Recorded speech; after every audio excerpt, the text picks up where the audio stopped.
Well, good afternoon. I know it's always tough. I know you've had maybe a busy week, but certainly a busy and productive morning. And my title may be very long. I think it's good to shorten it. What am I doing here? But it's all about external engagement around development cooperation, development effectiveness, but also new collaborative opportunities. And we see the private sector as UNDP obviously as one big partner.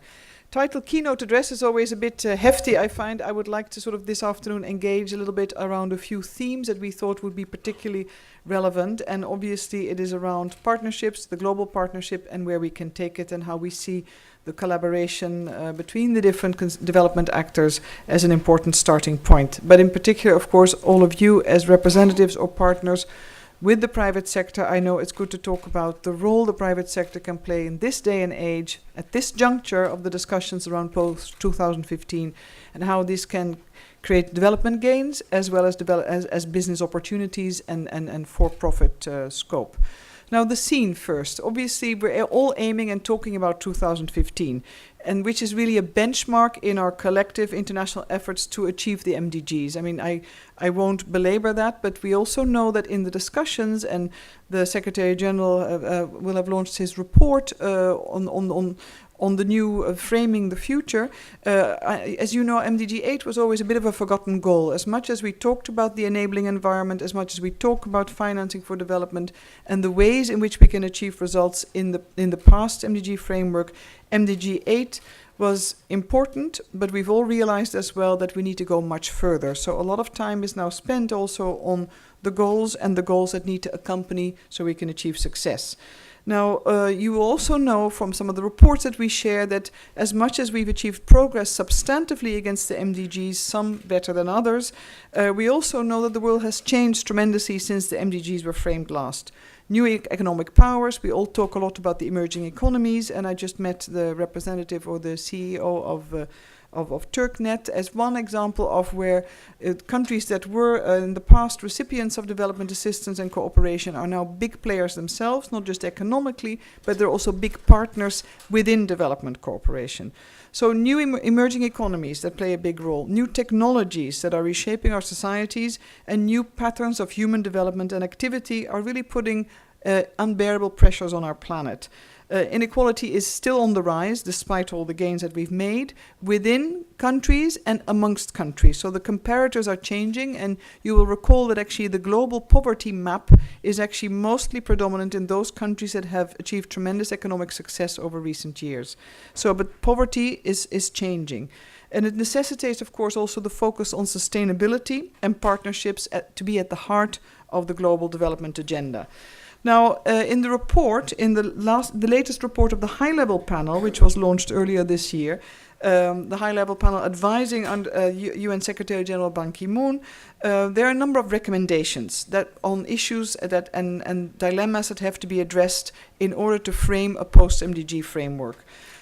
First and foremost, we need sustainable development goals. I think this was already a big takeaway from Rio+20, but the notion of sustainability, the notion of the viability of sustainability and the essential nature is critical. It needs to be accompanied by national targets and very clear goals that are measurable, achievable, and along which lines investments will be made.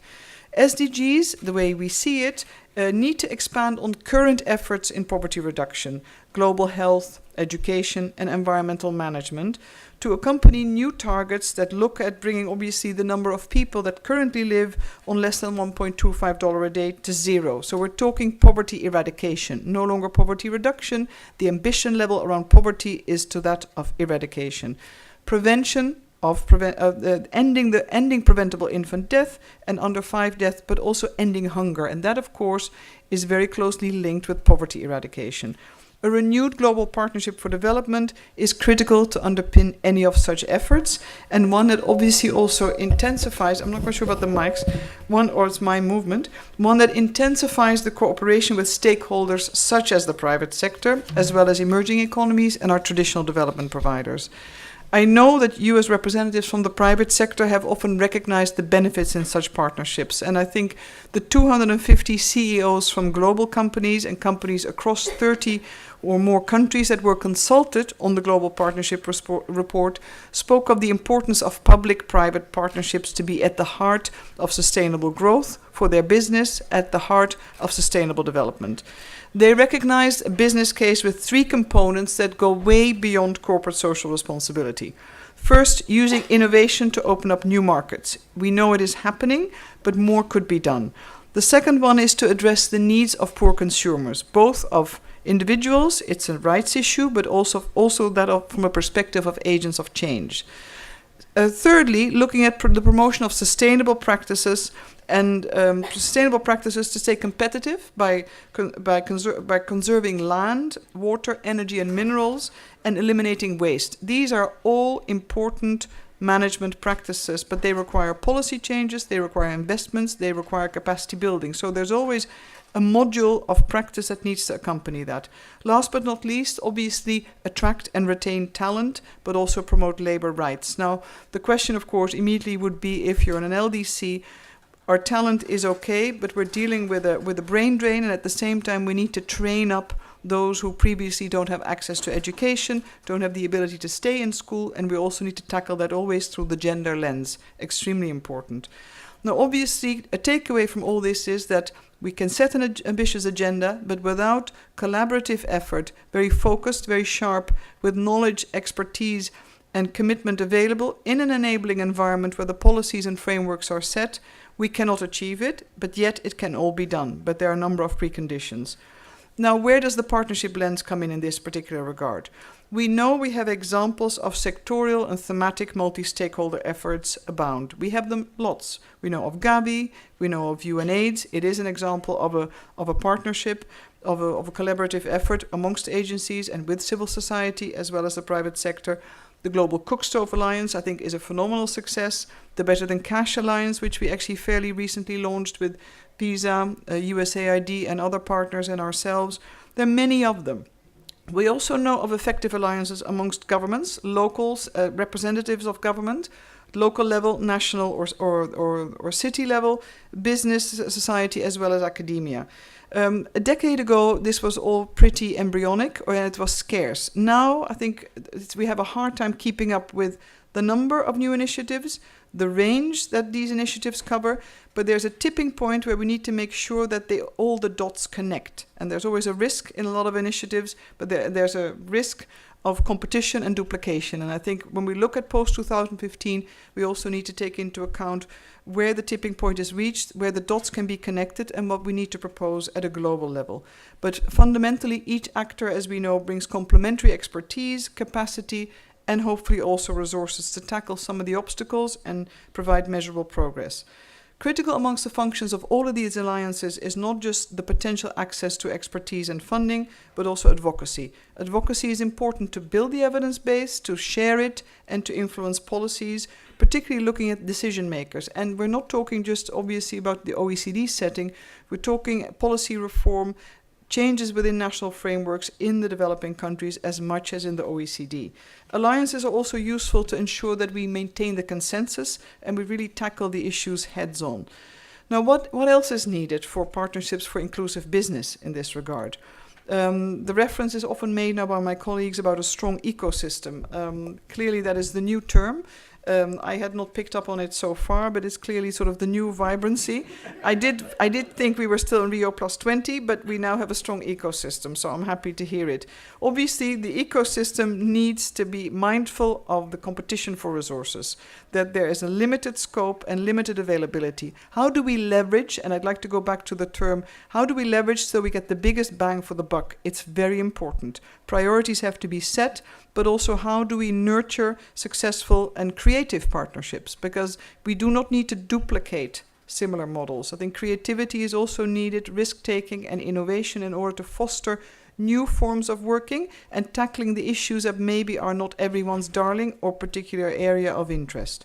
So we know there are lots of challenges in this regard to create and to maintain, perhaps less the creation, but rather the sustaining and nurturing of successful public-private partnerships. We know it needs the different interests and capacities to bring to bear, but you also need strong coordination in order to ensure that we actually reach implementation. If I look back at another area where I've often done a lot of work, which is humanitarian action, and you can find that you'll see a lot of partners that are very engaged around advocacy. But when it comes to ensuring implementation to reach those most in need, we're all standing on the sidelines. So we need to make sure we have a balance between the advocacy, theory and the practice, implementation, and reporting back on what was achieved. Powerful messages are, however, critical. And we firmly believe, of course, that's why we're here, that the business call to action is an example of an action-oriented, innovative partnership between business, governments, and the UN. We tackle both the enabling environment at country level for inclusive business, but also we employ advocacy, provide the research, but we always link it back to changes on the ground, which is extremely critical. And we think this is, in our humble opinion, we think this is where the biggest difference will lie. We're not in an alliance to be together, we're in an alliance to make a difference for those who need us the most to achieve the MDGs, but also to really look at the post-MDG agenda. For ourselves as UNDP, we're also looking at partnerships in a, I wouldn't say in a new way, but in a more focused way. We want to be more discerning. We want to give greater recognition in our work to our collaboration with the private sector.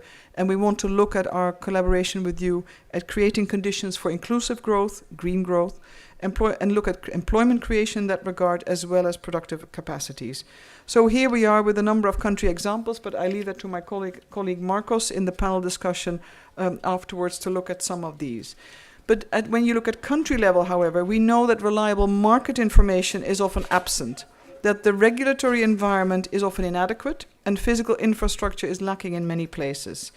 People living on low incomes initially lack the knowledge or access or the skills required to procure the type of information they need in order to make informed business decisions and to participate in value chains in a productive manner and in a manner that it benefits them, first and foremost, and their families or those for whom they have a caretaking responsibility. And this is particularly the case, of course, for women who are trying to participate and play a role in value chains. When enabling conditions are absent or fall short, transaction costs are on the rise. Actually, I think the lost opportunities are even greater. Transaction cost at least means that you are trying, you're participating. It's the missed opportunities or the trade-offs that happen in the negative that concern me even more. And businesses may be waiting to be given an opportunity or to find out, but a lot is lost, I think, on the overall scheme. Now, we've heard already today, I don't know, was it this morning, Saba, the examples of BCTA member companies on the work of scaling up the impact of their business contributions to development. So I think you will all inspire one another, and I know the colleagues in my team will obviously look at the takeaways from this conversation as well and to see what we can do and give back in our work as UNDP at country level. So we, again, also connect the dots that this is not a forum where we talk with one another, but we need to take it back to country level, to the UN country teams that are looking to work proactively with the private sector. So here we come to the ecosystem, an ecosystem of actors, including companies, civil society organizations, as well as development actors and the research institutions, who really support one another effectively, contribute based on their unique strength, and create one of mutual benefit towards a shared vision, common goals, and contribution towards agreed outputs and results. It's of course not easy. I think we all know that. Even in the BCTA, we have our ups and downs. I think we have to be honest about that. We're turning many pages very often. We live and learn, but healthy dialogue, frequent reporting, discussions, and very clear plans to achieve progress are important. Partnering is never easy, but I don't think anybody is under any illusion. But the benefits of partnerships are always greater than solo action, particularly when it comes to a shared contribution, maximizing the very limited resources that are inevitably only available and really looking to achieve these goals. So a global partnership dimension is important here as well, as we need to lift it to a level where globally, internationally, it is understood that this is the way forward. This is where voices can be heard, but this is also where accountability needs to be established. I will not dwell. I have some long points about the importance of UN-led partnerships, but I'm not here to promote that. I'm here to say that we're here to work with you. We're here as also the key global multilateral forum, in a way, a platform, an ecosystem in and of its own right, where resolutions are debated, proposed, accepted or not accepted, and we will skip obviously the political dimensions and some of the crisis situations, but where tough issues can be debated and will ultimately hopefully be resolved, but where there's clarity also to citizens around the world, what is expected from us as citizens, what is expected when we talk development, when we talk about the duty to achieve progress on the MDGs and beyond for every individual currently and for those still to be born, to really enhance their chances of life, well-being, and to help them develop their capacities as individuals to the greatest possible extent, to really look at human capacity and thriving of each individual within a rights framework. So I think the UN is here for that, but we know and are fully aware we're one of the many, but we are a unique platform, a unique ecosystem, if I may repeat that word. But we want to connect to all the other ecosystems out there. So whether we're now lost in space, I don't know. But it makes me sound a little bit like the Muppets. But if we're coming back from outer space, then it's really a point of connecting the different entities that exist and really make it happen.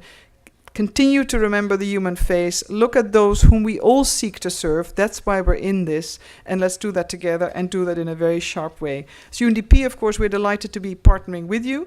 We want to do it sharp, focused, but also selective. You know very well where you want something from us, where we can actually provide something, and where actually we may be a burden to you, but we'd like to learn from you. And I think that is the last but not lesser important value where partnerships are so beneficial. Sharing experiences, not to sort of just tell each other stories about success, but say, hey, I'm onto something, we can do this together. Can I share my experience because UN or UNDP, you can take this to scale.